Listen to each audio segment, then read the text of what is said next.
learning Quran together. بسم اللہ الحمدللہ والصلاۃ والسلام علی رسول اللہ۔ آج سے ہم سورہ الانفال شروع کر رہے ہیں۔ اس صورت میں مال غنیمت وغیرہ کا بیان ہے اور یہ مدنی صورت ہے۔ اس میں 75 آیات اور 10 رکوع ہیں۔ یہ صورت غزوہ بدر کے بعد نازل ہوئی، جو کہ تاریخ اسلام کا ابتدائی غزوہ ہے۔ غزوہ بدر سے ہی مسلمانوں کی فتح کا آغاز ہوا تھا، اس لیے بعض صحابہ اسے سورہ بدر بھی کہتے ہیں۔ اس صورت پہ جہاد فی سبیل اللہ کے احکامات ہیں اور جنگ کے دوران مومنوں پر کیا کچھ واجب ہے اور جنگ کے بعد قیدیوں اور مال غنیمت کی تقسیم کے احکامات ہیں۔ شروع کرتے ہیں۔ بسم اللہ الرحمن الرحیم۔ یسألونکا، وہ سوال کرتے ہیں آپ سے، عن الانفال، غنیمت کے بارے میں۔ انفال سے مراد غنائم ہے، یعنی جنگ میں ہاتھ آنے والا مال۔ اللہ تعالیٰ نے کافروں کے مال سے امت مسلمہ کے لیے مال غنیمت حلال کیا ہے، پہلی امتوں کے لیے غنائم حلال نہیں تھے۔ غزوہ بدر میں مال غنیمت جب حاصل ہوا تو مسلمانوں کے درمیان جھگڑا ہو گیا۔ انہوں نے نبی صلی اللہ علیہ وسلم سے اس کے بارے میں سوال کیا تو اللہ تعالیٰ نے یہ آیات نازل فرمائی۔ مال غنیمت جو بدر کی جنگ میں ہاتھ آیا تھا، عملاً وہ ایک گروہ کے قبضے میں تھا، اسی وجہ سے جنگ کے بعد غنیمت کا مسئلہ پیدا ہو گیا۔ جنگ میں کچھ لوگ پہلی صف میں تھے، کچھ لوگ رسول اللہ صلی اللہ علیہ وسلم کی حفاظت میں لگے ہوئے تھے اور کچھ دشمنوں کا مقابلہ کرتے ہوئے آگے نکل گئے، اور مال لوٹنے کا موقع صرف ایک گروہ کو ملا تھا، جبکہ جنگ کے تمام شریک خود کو حصے دار سمجھتے تھے۔ اگر ایک فریق کے پاس زبانی دلائل تھے تو دوسرے کا عملی قبضہ تھا۔ ایسی صورتحال میں اس بات کی ضرورت تھی کہ مال غنیمت کا مسئلہ حل کر دیا جائے، اس لیے یہ آیات نازل ہوئیں۔ مال غنیمت کے بارے میں لوگوں نے سوال کیا کہ اس کو کیسے تقسیم کیا جائے اور کن لوگوں میں تقسیم کیا جائے۔ قل الانفال للہ والرسول، آپ کہہ دیں غنیمتیں اللہ تعالیٰ اور رسول کے لیے ہیں۔ اللہ تعالیٰ نے نبی محمد صلی اللہ علیہ وسلم کو حکم دیا کہ آپ ان سے کہہ دیجئے کہ غنیمتیں اللہ تعالیٰ اور اس کے رسول کے لیے ہیں، وہ جہاں چاہیں گے انہیں خرچ کریں گے۔ آپ پر فرض ہے کہ جب اللہ اور اس کا رسول فیصلہ کر دیں تو اس فیصلے پر دل سے راضی ہو جاؤ اور اس فیصلے پر تمہیں اعتراض کرنے کا کوئی حق نہیں۔ فاتقوا اللہ، سو تم اللہ تعالیٰ سے ڈرو، واصلحوا، اور اصلاح کرو، ذات بینکم،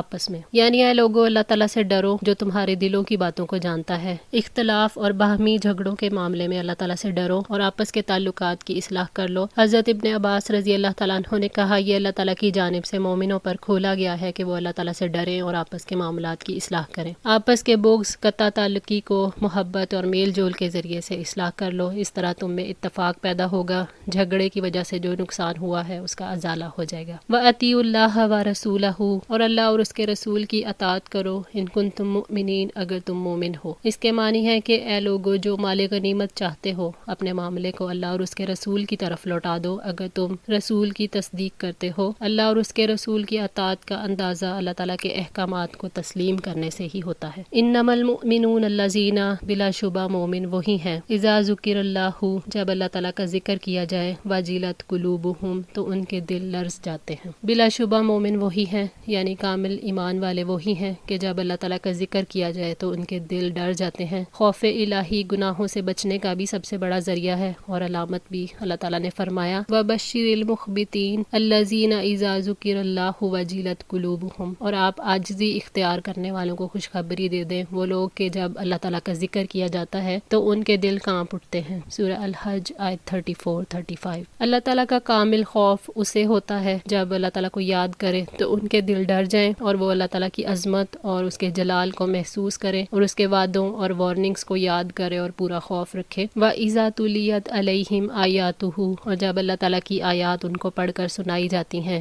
زادتہم ایمانا، وہ ان کو ایمان میں بڑھا دیتی ہیں، یعنی جب ان پر قرآن کی آیات پڑھی جاتی ہیں تو وہ عمل کے لیے ان کے ایمان اور یقین میں اضافہ کرتی ہیں، اس سے مومن کا اعتقاد مضبوط ہوتا ہے۔ اللہ تعالیٰ نے فرمایا، هو الذی انزل السکینۃ فی قلوب المؤمنین لیزدادوا ایمانا مع ایمانہم، وہی ہے جس نے مومنوں کے دلوں میں سکینت نازل کی تاکہ وہ اپنے ایمان کے ساتھ ایمان میں اور بڑھ جائیں۔ سورہ الفتح آیت 4۔ اس کی وجہ یہ ہے کہ وہ آیات کو غور سے سنتے ہیں تاکہ وہ اس میں غور و فکر کریں، جس سے ان کے ایمان میں اضافہ ہو۔ اس آیت میں اس بات کی دلیل بھی ہے کہ ایمان گھٹتا بھی ہے اور بڑھتا بھی ہے، اچھے اعمال سے ایمان بڑھتا ہے اور برے اعمال سے ایمان گھٹتا ہے۔ وَعَلَىٰ رَبِّهِمْ، اور وہ اپنے رب پر یتوکلون، اعتماد کرتے ہیں۔ توکل علی اللہ، اللہ تعالیٰ پر اعتماد، اس پر یقین اور اس کو اپنے معاملات سپرد کرنے کا نام ہے۔ جو لوگ اپنے رب پر توکل کرتے ہیں اسی کی پناہ لیتے ہیں اور اس کے سوا کسی سے امید نہیں رکھتے، نہ کسی کا ارادہ کرتے ہیں، نہ کسی سے اپنی ضروریات طلب کرتے ہیں، اور یہ تب ہوتا ہے جب وہ اسباب اختیار کرتے ہیں، پھر اپنا معاملہ اللہ کے سپرد کرتے ہیں اور یقین رکھتے ہیں کہ سارا معاملہ تو اللہ تعالیٰ کے ہی ہاتھ میں ہے۔ حضرت سعید بن جبیر رحمۃ اللہ نے کہا توکل نصف ایمان ہے۔ الذین یقیمون الصلاۃ، وہ لوگ جو نماز قائم کرتے ہیں۔ اللہ تعالیٰ نے جب ان کے اعمال حسنہ اور دل کے اعمال میں سے خشیت، اخلاص اور توکل کا ذکر کیا تو اس کے بعد اعضاء کے اعمال کو لے کر آئے ہیں، یعنی نماز اور صدقہ۔ مقاتل بن حیان نے کہا وہ نماز قائم کرتے ہیں اور اقامت سے مراد اس کے وقت کی حفاظت اور پورا وضو کرنا اور اس کے رکوع اور سجدوں کو پورا کرنا اور تلاوت قرآن، تشہد اور نبی صلی اللہ علیہ وآلہ وسلم پر درود بھیجنا ہے، یہی اقامت ہے۔ وَمِمَّا رَزَقْنَاهُمْ، اور جو ہم نے انہیں دیا ہے، يُنْفِقُونَ، اس میں سے وہ خرچ کرتے ہیں، یعنی اللہ تعالیٰ نے انہیں جو مال دیے ہیں اس میں سے وہ خرچ کرتے ہیں، یعنی وہ نفقات واجبہ مثلا زکوٰۃ، کفارہ، بیویوں اور عزیز و اقارب اور غلاموں پر خرچ کرتے ہیں، اور نفقات مستحبہ مثلا نیکی کے تمام راستوں میں صدقہ کرتے ہیں۔ اولئک ھم المؤمنون حقا، یہی دراصل سچے مومن ہیں، یعنی جو یہ سب کام کرتے ہیں وہی سچے مسلمان ہیں۔ ایک دفعہ حارث رضی اللہ تعالیٰ عنہ بن مالک انصاری نبی صلی اللہ علیہ وآلہ وسلم کے پاس سے گزرے، آپ نے ان سے فرمایا حارث کیا حال ہے؟ بولے میں پکا سچا مسلمان ہوں۔ فرمایا کیا کہہ رہے ہو؟ ہر بات کی ایک حقیقت ہوتی ہے، تمہارے ایمان کی کیا حقیقت ہے؟ بولے میں نے دنیا سے اپنا دل ہٹا لیا، رات کو بیدار رہ کر عبادت کرتا ہوں اور دن کو روزہ رکھتا ہوں، گویا میں رب کا عرش آنکھوں سے دیکھ رہا ہوں، جنت والوں کو ملتا جلتا دیکھ رہا ہوں اور جہنمیوں کی چیخو پکار سن رہا ہوں۔ تو آپ صلی اللہ علیہ وآلہ وسلم نے 3 دفعہ فرمایا حارث تم نے حقیقت پہچان لی، اب اسی پر جمے رہو۔ حقیقی مومنوں کی صفات بیان ہوئی ہیں، وہ جن کے دل اللہ تعالیٰ کے ڈر سے دہل جائیں، اللہ تعالیٰ کی آیات سے جن کا ایمان بڑھے، جو اپنے رب پر بھروسہ رکھیں، نماز قائم کریں اور اللہ تعالیٰ کی دیے ہوئے میں سے خرچ کریں۔ لہم درجات عند ربہم، ان کے رب کے پاس ان کے درجات ہیں، ومغفرۃ، اور مغفرت ہے، ورزق کریم، اور عزت والا رزق ہے۔ اللہ تعالیٰ کے ہاں ان کے اعمال کے مطابق ان کے درجات بلند ہوں گے اور گناہوں کی بخشش ہے اور عزت کی روزی، اور یہ وہ روزی ہے جو گناہوں کے چھوڑنے کی وجہ سے ہوگی، جو اللہ تعالیٰ نے سچے اہل ایمان کے لیے اپنے عزت والے گھر جنت میں تیار کر کے رکھی ہے، جسے نہ کسی آنکھ نے دیکھا، نہ کسی کان نے سنا، نہ کسی کے دل میں اس کا خیال پہنچا۔ حضرت عبادہ بن صامت رضی اللہ تعالیٰ عنہ سے روایت ہے کہ نبی صلی اللہ علیہ وآلہ وسلم نے فرمایا جنت میں 100 درجے ہیں اور ان درجات کے درمیان آپس میں اتنا فاصلہ ہے جتنا آسمان اور زمین کے درمیان ہے، اور ان میں سے فردوس سب سے اعلیٰ درجہ ہے، اسی سے جنت کی 4 نہریں نکلتی ہیں اور اس کے اوپر اللہ تعالیٰ کا عرش ہے۔ سو جب تم اللہ تعالیٰ سے سوال کرو تو فردوس کا ہی سوال کرو۔ مشکات المصابیح 496۔ حضرت ابو سعید رضی اللہ تعالیٰ عنہ سے روایت ہے کہ نبی صلی اللہ علیہ وآلہ وسلم نے فرمایا جنت میں 100 درجات ہیں،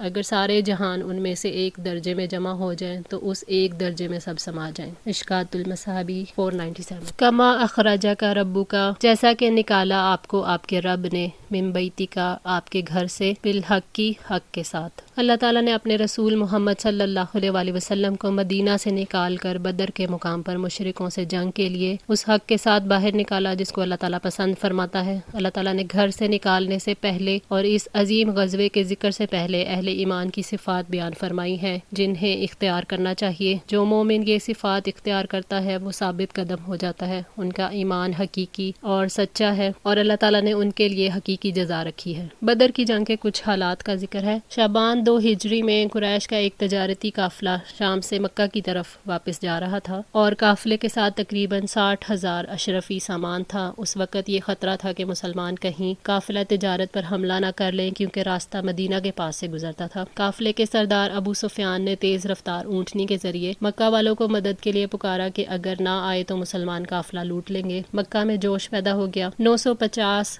سوار جن میں سے 60 ذرہ پوش تھے مکہ سے نکل کر مدینہ کی طرف طرف روانہ ہوئے۔ نبی صلی اللہ علیہ وسلم کو اطلاع ملی تو آپ نے قافلہ اور لشکر دونوں میں سے ایک کی طرف بڑھنے کے لیے مشورہ لیا، تو مسلمانوں کا ایک گروہ چاہتا تھا کہ قافلے کی طرف جائیں، مگر اللہ تعالیٰ کا منصوبہ یہ تھا کہ کافروں کا زور توڑا جائے، اس لیے اللہ تعالیٰ نے حالات ایسے پیدا کر دیے کہ مکہ سے سرداروں کو نکالا اور مدینہ سے 20 میل کے فاصلے پر بدر میں پہنچایا، اور مسلمانوں کو ان کے گھروں سے نکالا جن کی تعداد 313 تھی۔ اس میدان بدر کو کفر اور اسلام کے لیے مارکے کا میدان بنا دیا۔ اسی کا تذکرہ اس آیت میں ہے کہ اگرچہ ایک گروہ کو پسند نہیں، پھر بھی اللہ تعالیٰ نے مارکہ برپا کر دیا۔ ابن ابی حاتم وَإِنَّ فَرِيقًا مِّنَ الْمُؤْمِنِينَ، حالانکہ ایمان والوں کا ایک گروہ لَکَارِہُونَ، ناپسند کرنے والا تھا۔ اللہ تعالیٰ نے واضح فرمایا ہے حالانکہ ایمان والوں کا ایک گروہ یقیناً اس کو ناپسند کرنے والا تھا۔ اس آیت کا مفہوم یہ ہے کہ جس طرح اس وقت مدینے سے نکلنے سے ہچکچانا اور خطرے کا سامنا کرنے سے گھبرانا صحیح ثابت نہ ہوا اور بدر کے میدان میں اللہ تعالیٰ نے فتح دی اور مال غنیمت ہاتھ لگا، اسی طرح آج بھی انہیں مال غنیمت کی تقسیم میں ناراض نہیں ہونا چاہیے، بلکہ اللہ اور اس کے رسول کی طرف سے جو حصہ ملے اسے قبول کر لینا چاہیے، اس کا نتیجہ ان کے حق میں بہتر رہے گا۔ ابن کثیر۔ آج کے لیے اتنا ہی،